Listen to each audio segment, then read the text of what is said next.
IHSG hari ini langsung dibuka terjerembab di zona merah, bahkan sejak sesi 1 tidak berhasil untuk kembali melaju ke zona penguatan. Dan ini merupakan pelemahan hari keempat sejak pekan lalu. Apa yang Anda lihat dan sedang terjadi saat ini pada IHSG? Kelihatan sekali sejak asing masuk di minggu lalu dengan volume yang cukup besar, itu tidak cukup kuat ya untuk menopang kita punya kinerja IHSG. Jadi apa yang kita lihat di beberapa hari sejak asing masuk masif, itu lokal investor kelihatannya masih belum mengambil tindakan signifikan. Jadi apa yang terjadi adalah terutama di hari Jumat kemarin, asing sempat mengambil profit taking. Jadi itu yang membuat IHSG kita sedikit terkoreksi. Walaupun secara net buy kelihatan asing masuk cukup besar ya. Oke, saya ingin ke Susi. Susi, apa yang Anda lihat? Kalau tadi kan Ibu Lisa bilang harusnya dengan asingnya masuk ini bisa menopang, tetapi ternyata tidak, dan lokal investor juga masih memilih untuk tidak mengambil tindakan signifikan. Apa yang sebenarnya ada dan dipertimbangkan oleh lokal investor kita? Ya sebenarnya kalau kita sadari ya, Syafina, setelah BI kemarin itu menahan suku bunga, ISG itu justru terkoreksi dari 7.300 balik lagi ke level 7.200-an. Jadi kalau kita lihat memang apalagi terutama sektor finance, setelah BI itu merilis untuk menahan suku bunga, finance itu terkoreksi hingga hari ini. Jadi memang ini salah satu menjadi sentimen negatif juga, karena kan sebenarnya untuk para pelaku usaha ya yang memang diharapkannya Bank Indonesia ini bisa justru memangkas suku bunga.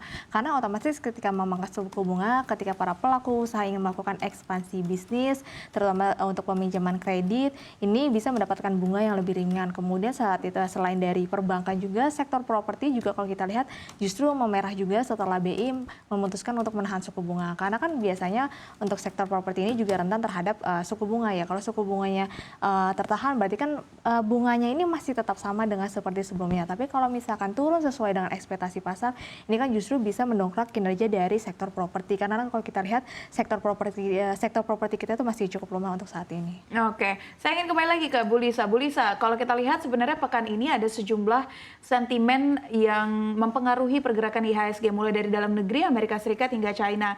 Salah satunya dari dalam negeri adalah kita akan memantau juga bagaimana pergerakan inflasi per Februari, inflasi terakhir lah di bulan Januari 2024 yang akan dirilis pada Jumat mendatang. Lalu juga sejumlah sentimen penting dari Amerika Serikat, salah satunya klaim pengangguran terbaru juga akan dirilis. Dari China juga demikian untuk PMI manufaktur, Caixin, dan juga salah satu lembaga lainnya. Nah, apakah ini justru akan membuat IHSG selama sepekan ini kembali dan terus terkoreksi, atau ketika rilis itu dikeluarkan maka di penghujung pekan nanti di hari Jumat kemungkinan ada apresiasi? Bagaimana Mbak Lisa? Baik, kelihatannya kita punya koreksi ini sudah memperhitungkan angka yang akan keluar very soon ya Mbak ya.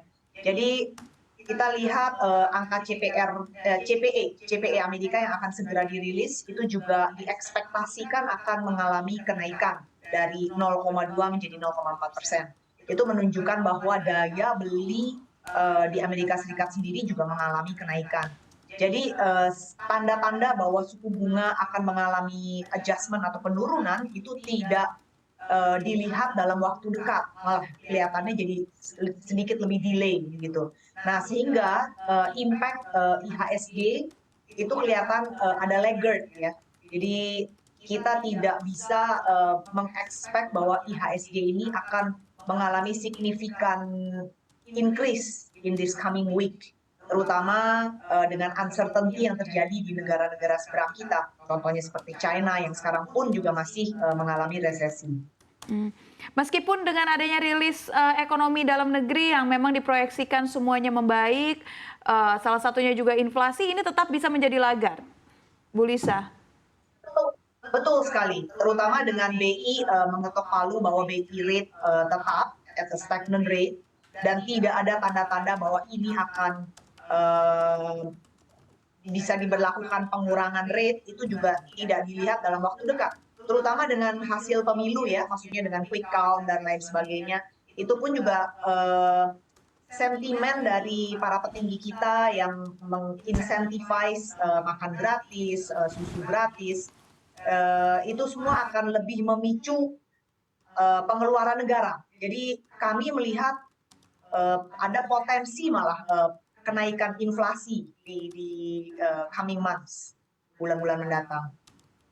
Oke, ada potensi kenaikan inflasi di beberapa bulan ke depan. Saya ingin kembali lagi ke Susi. Kalau misalkan Ibu Lisa melihat justru dengan adanya rilis-rilis ini akan menjadi lagat bagi IHSG, bagaimana yang Anda lihat? Dan dengan adanya hasil real count KPU, ini juga bahkan membuka peluang inflasi meningkat kembali di beberapa bulan yang akan datang. Bagaimana Anda melihatnya? Ya sebenarnya kalau saya sih setuju ya dengan yang dibilang Bu Lisa ya. Karena kan sebenarnya kalau ketika nanti, kan kalau kita udah lihat hasil real count itu paslon 02 yang mungkin diprediksi akan menang dalam satu putaran ya Syafinas. Dimana kan udah salah satu programnya adalah makan gratis dan juga susu gratis. Yeah. Dimana otomatis ketika ada makan gratis, susu gratis memang ini akan mendorong meningkatkan tingkat inflasi. Nah hal ini juga memang akan berpengaruh nantinya ke depan untuk keputusan suku bunga dari BI juga. Jadi kalau misalkan nanti inflasi makin meningkat, kemudian dari harga barang-barang juga meningkat, kan ini berarti nanti BI ini otomatis bukan malah akan menurunkan suku bunga, justru malah akan sebaliknya gitu, menaikkan suku bunga untuk istilahnya menekan inflasi kita gitu ya, ketika inflasi kita tuh makin tinggi karena dari beberapa program. Tapi kan perlu kita ketahui bahwa program-program ini kan baru akan dijalankan nanti setelah memang sudah ada hasilnya ya, hasil dari KPU sendiri, paslon mana yang memang disahkan atau resmi untuk menang memimpin negara ini. Nah nanti baru dari situlah mulai tanda-tanda apakah kira-kira pergerakan pasar ini justru akan terdorong negatif atau positif. Tapi biasanya nih Syafinas, kalau nanti memang kita hanya satu putaran, biasanya ISG itu justru cenderung positif karena memang para pelaku usaha kan sekarang masih wait and see nih, karena kita belum mengetahui siapakah nanti yang akan resmi menjadi presiden, karena masing-masing calon presiden ini kan punya kebijakan yang beda-beda yang mempengaruhi para tindakan para pelaku pasar gitu atau para pelaku bisnis. Jadi nanti kalau sudah ketahuan, baru para pelaku bisnis ini bisa melakukan tindakan dan juga action, apakah kira-kira akan ekspansi bisnis ataukah akan mengembangkan bisnis dengan yang lain dengan kebijakan-kebijakan yang ada. Oke, berarti bisa dikatakan apakah hasil pemilu ini masih dinanti pelaku pasar? Karena sebenarnya kalau kita lihat dari hasil real count ini masih 77%. Ya, walaupun quick count sudah hampir sepenuhnya rampung, tapi real count ini masih 77%. Apakah ini masih akan menjadi pantauan bagi pelaku pasar? Dan kalau berbicara tentang adanya program makan gratis dan juga susu gratis, meskipun itu adalah programnya paslon nomor 2, tetapi sudah diinformasikan bahwa itu akan masuk ke anggaran di tahun 2025. Artinya siapapun yang terpilih, maka itu akan kemungkinan besar dijalankan. Bagaimana Anda melihatnya? Ya, ketika otomatis dijalankan memang tentunya ini akan menambah anggaran kita ya pastinya ya. Terus ini berarti kan akan menjadi PR untuk pemerintahan selanjutnya, bagaimana kita bisa meningkatkan anggaran kita tapi pendapatan kita tuh masih bisa lebih gitu. Jadi istilahnya APBN kita tuh nantinya masih bisa surplus ya, ekonomi kita tuh masih bisa surplus nantinya dengan ada program-program baru yang dibawakan oleh pemerintahan yang baru. Nah, hal ini memang nantinya juga akan berdampak kepada beberapa sektor pastinya dari program-program yang akan dijalankan. Seperti misalkan makan gratis, susu gratis, berarti kan otomatis sektor consumer, kemudian juga ada sektor dari industri persusuan dan juga dari produsen beras. Memang ada beberapa sektor yang pasti akan terdorong. Jadi memang anggaran APBN-nya akan meningkat, akan menggerus, tapi dari beberapa sektor justru akan tergorong dan ini bisa mendongkrak kinerja ISG ke depannya. Oke, Bu Lisa, tanggapannya Bu Lisa, meskipun pemilu ini hasilnya 77% sudah masuk ke KPU dan paslon nomor 2 memegang atau mendominasi suara, apakah hasil sampai dengan Maret, paling tidak sampai dengan tanggal 20 Maret ini masih akan mempengaruhi pelaku pasar dalam negeri? Bagaimana Anda melihatnya, Bu Lisa? Kelihatannya tidak, sekali lagi seperti yang tadi saya sudah bahas, kelihatannya tidak ada masif significant turnaround ya.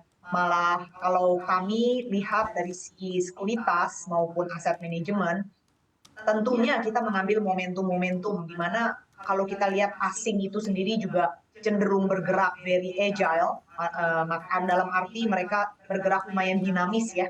Jadi mereka masuk dan bisa take profit in a very short time, apalagi investor-investor lokal kita. Dan itu bisa kelihatan di kita punya transaksi bursa secara overall. Mbak Susi ya, kelihatan di situ transaksi kita beberapa hari ini terlihat cukup rendah, cukup lesu kalau boleh disimpulkan. Oke, baik. Bu Lisa, kita bergeser ke berbicara tentang sektoral. Kalau tadi Mbak Susi menjabarkan bahwa sektor-sektor yang mungkin akan kecipratan jika program makan gratis dan susu gratis ini berjalan, maka sektor consumer. Bagaimana Anda melihatnya? Apakah benar-benar apresiasinya akan cukup tinggi di sektor tersebut, Bu Lisa? Ya, kelihatan sekali ya sektor consumer ini lately memang bergerak cukup bergairah. Kalau kita lihat sektor ayam-ayaman, sektor consumer lainnya seperti beras, nasi, maupun consumer pemain lainnya seperti Asus, itu signifikan ya. Maksudnya perubahan mereka itu kenaikan harga saham mereka itu cukup signifikan. Mungkin karena bukan hanya didorong oleh pemilu, tapi juga didorong oleh fakta sebentar lagi kita akan memasuki bulan Lebaran. Maksudnya berpuasa dulu, Lebaran kayaknya di awal April gitu ya. Jadi sentimen untuk konsumer di industri konsumer ini cukup menjanjikan kalau kami lihat.